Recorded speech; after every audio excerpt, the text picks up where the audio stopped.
Those who want to live, let them fight, and those who do not want to fight in this world of eternal struggle do not deserve to live.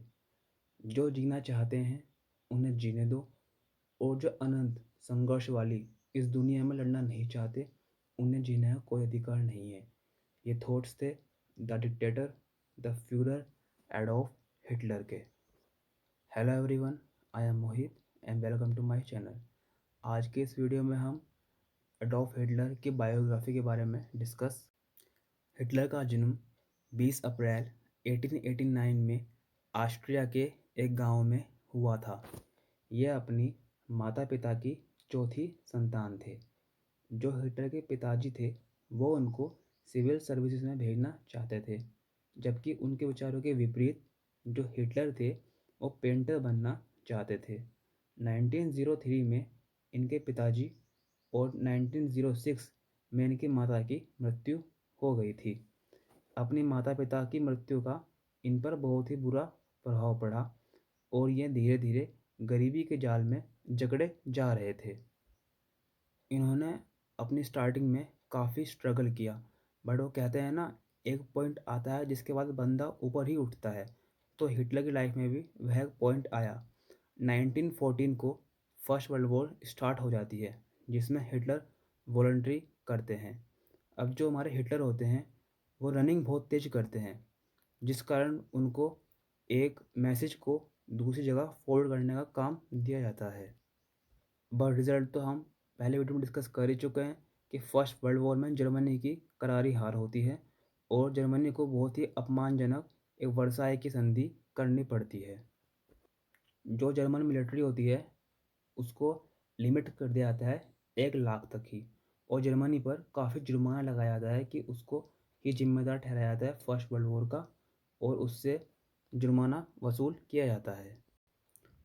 First world war ख़त्म होने के बाद Hitler कुछ समय बाद एक political party join कर लेता है, जिसको बाद में नाज़ी पार्टी भी कहा जाता है। क्योंकि हिटलर बहुत ही अच्छे वक्ता होते हैं, जिस कारण से वह लोगों को अपनी बातों में ले लेते हैं और उनमें काफ़ी जोश भर देते हैं। वो सारे फैक्टर जो एक अच्छे लीडर में होते हैं वो सभी एडोल्फ हिटलर में थे। एडोल्फ हिटलर काफ़ी बुद्धिमान भी थे और साथ ही साथ एक अच्छे वक्ता भी थे। अब जो यह हिटलर की नाज़ी पार्टी होती है, इनके अकॉर्डिंग फर्स्ट वर्ल्ड वॉर में जो जर्मनी की हार हुई होती है उसका रीज़न होते हैं यहूदी। वे सारा ज़िम्मा यहूदी पर डाल देते हैं और जर्मनी के लोगों में उनके प्रति विरोध की भावना शुरू हो जाती है। उनका मानना है कि प्रथम विश्व युद्ध में उनकी पराजय का एकमात्र कारण यहूदी ही हैं। हिटलर ने अपनी पार्टी का सिंबल एक स्वास्तिक बनाया था, क्योंकि उसके अकॉर्डिंग जो आर्यंस होते हैं वो काफ़ी सुपीरियर योद्धा होते हैं। अब एक बार हिटलर ने प्लान बनाया कि वह गवर्नमेंट को हटाएगा और सत्ता को हथिया लेगा, जिसके लिए वह क्या करता है, वह एक बार गवर्नमेंट्स के जो लीडर्स होते हैं उनको किडनैप कर लेता है और गन पॉइंट पर रखकर उनको कहता है कि आज से हिटलर यहाँ पर रूल करेगा, और वे लोग उसको एक्सेप्ट कर लें, नहीं तो वह उनको एट दैट पॉइंट ही मार देगा। उस वक्त तो वे लीडर्स हिटलर की बात को मान लेते हैं, परंतु बाद में वे सभी मुकर जाते हैं, जिस कारण से हिटलर को जेल हो जाती है और उस पर देशद्रोह का मुकदमा भी चल जाता है।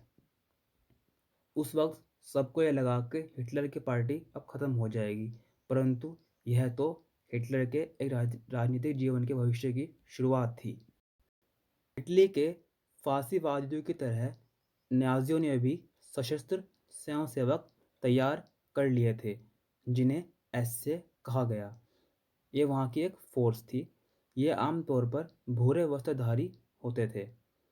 अब हिटलर की लाइफ में चेंजेस कहाँ से आते हैं? वो आते हैं जब 1929 में वर्ल्ड स्टेज पे फाइनेंशियल क्राइसिस आते हैं।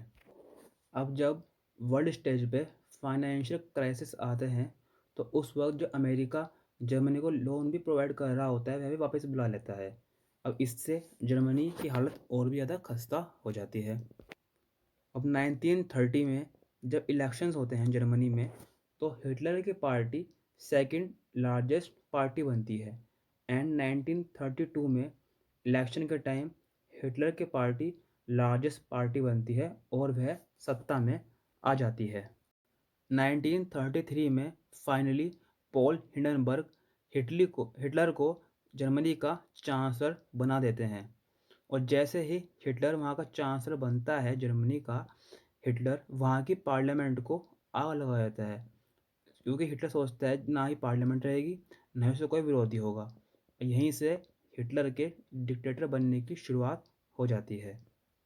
अब 1936 में जर्मनी ओलंपिक होस्ट करता है, क्योंकि वह चाहता है कि वर्ल्ड का उसको देखने का नज़रिया बदल जाए। अब वह बहुत ही अच्छा ओलंपिक होस्ट भी करता है और इवेंट सक्सेसफुली हेल्ड हो जाता है, जिसके कारण राइनलैंड जो कि वर्साई के संधि के दौरान उससे वापस ले लिया गया था, वह उसको वापस मिल जाता है। अब इसके बाद वह चेकोस्लोवाकिया पर भी अपना अधिकार कर लेता है और पोलैंड पर भी आक्रमण करने के लिए तैयार। जब हिटलर चेकोस्लोवाकिया पर भी अपना अधिकार कर लेता है, उस वक्त भी फ्रांस और ब्रिटेन चुप रहते हैं। लेकिन इनकी चुप्पी कब टूटती है?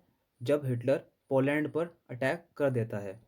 हिटलर अपना मेन एनिमी ब्रिटेन को समझता है, क्योंकि उसके अकॉर्डिंग ब्रिटेन ने ही वर्ल्ड पर काफ़ी टाइम रूल किया था और अब वर्ल्ड पर रूल करने का टाइम उसका है। और जब जर्मनी पोलैंड पर अटैक कर रहा होता है, उस वक्त फ्रांस और ब्रिटेन भी उसकी ओर युद्ध छेड़ देते हैं। इस एक छोटी सी बैटल में जर्मनी की फोर्सेस फ्रांस और ब्रिटेन की फोर्सेस को हरा देती हैं, जिससे जो हिटलर होता है उसका कॉन्फिडेंस और भी बढ़ जाता है। इसके बाद जर्मनी इटली व रूस के पास जाता है और उन दोनों से कहता है अगर वह इस बैटल में उसका साथ देंगे तो वह जीता हुआ साम्राज्य उनके साथ शेयर करेगा। अब इटली का उस वक्त डिक्टेटर मैसोलिनी और रूस का उस वक्त डिक्टेटर स्टालिन होता है।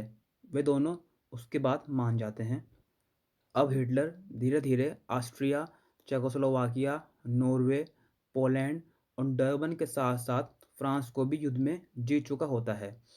अब इस टाइम पर जो ब्रिटेन होता है वो अकेला पड़ जाता है, परंतु फिर भी वह हार नहीं मानता और अपनी एयर फोर्सेस के बल पर वहाँ पर जवाबी कार्रवाई करता है और जर्मनी को पीछे की ओर धकेल देता है।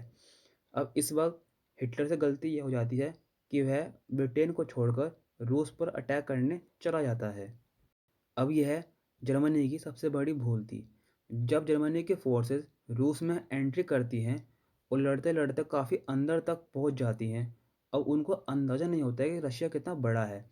अब चूँकि वह बहुत ही अंदर एंट्री कर जाती हैं और लड़ते लड़ते युद्ध में काफ़ी थक भी जाती हैं, और उसी वक्त रूस में मौसम बदल जाता है और विंटर एंटर कर जाता है। और जो जर्मनी की फोर्सेस होती हैं वो उस एनवायरनमेंट में लड़ने के लिए सूटेबल नहीं होती, जिसका फ़ायदा रशियंस की रेड आर्मी उठाती है और वह जर्मन सेना को वहाँ से बाहर धकेल देती है। फिनलैंड जो कि जर्मनी का एक मित्र देश होता है उसको भी रूस पराजित कर देता है और यूरोप के कई देश जैसे चेकोस्लोवाकिया, रोमानिया, हंगरी और पोलैंड को भी वह स्वतंत्र करा लेता है। 28 अप्रैल 1945 को मुसोलिनी, जिसे गिरफ्तार कर लिया गया था, उसको मृत्युदंड दे दिया जाता है। मुसोलिनी की मृत्यु के बाद ही इटली में फांसीवाद का अंत हो जाता है। मुसोलिनी की मृत्यु के बाद 1945 से सोवियत लोगों ने जर्मनी में एंट्री करना शुरू कर दिया और 25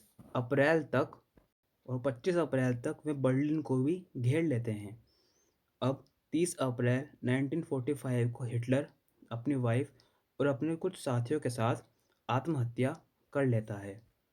2 सितंबर 1945 को जापान के आत्मसमर्पण करने के पश्चात द्वितीय विश्व युद्ध समाप्त हो जाता है और यूनाइटेड नेशन की स्थापना होती है।